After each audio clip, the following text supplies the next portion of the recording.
Ayan, good morning mga idol. So ngayong araw na to mga idol ay mayroon tayong lulutuin na ulam mga idol. Nabili ni mama kanina mga idol.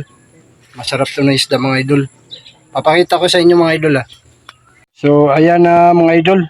Bali sa sabawan namin yan. Kung tawagin sa amin isda na to mga idol ay bilason mga idol. Tawag sa amin yan.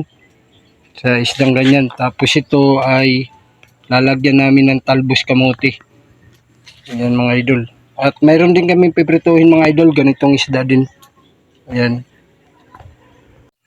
So ngayon mga idol ay isasalang na natin mga idol. No? Salang na natin ang ating lulutuin na isda.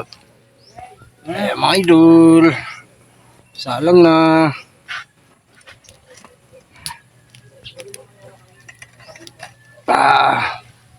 Ayan na mga idol. Yan, nakasalang na. Hintayin na lang yan mamaya pag nakulo mga idol. Yun, mga idol. Lagyan na natin yung yung gulay. Nakulo na siya. Ayan mga idol.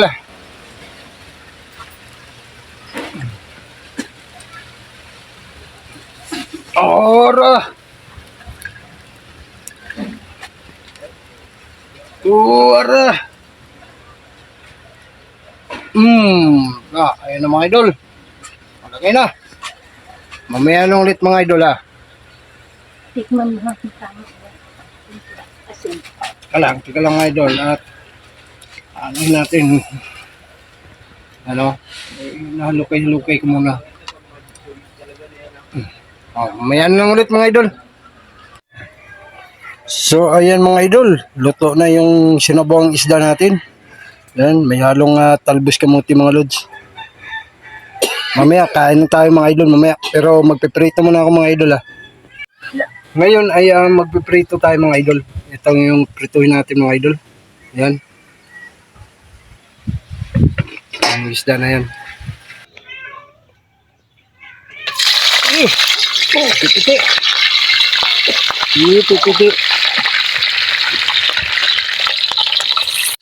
Piti-piti mga idol. Di ba? Mamaya lang siguro mga idol no. Pagkakain na tayo mga idol. So yun mga idol. Kain na tayo mga idol. Ito na, yung sabaw natin mga idol. Sabawan natin. God bless this food namin. Gulay.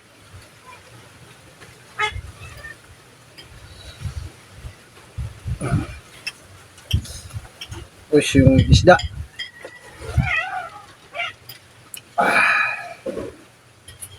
Yan.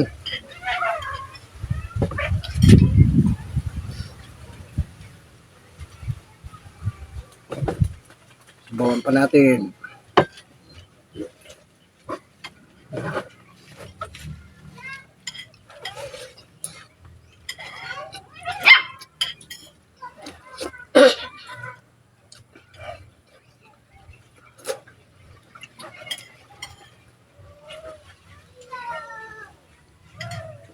Yung prito mga idol sa mga bata yun, sa mga anak ko.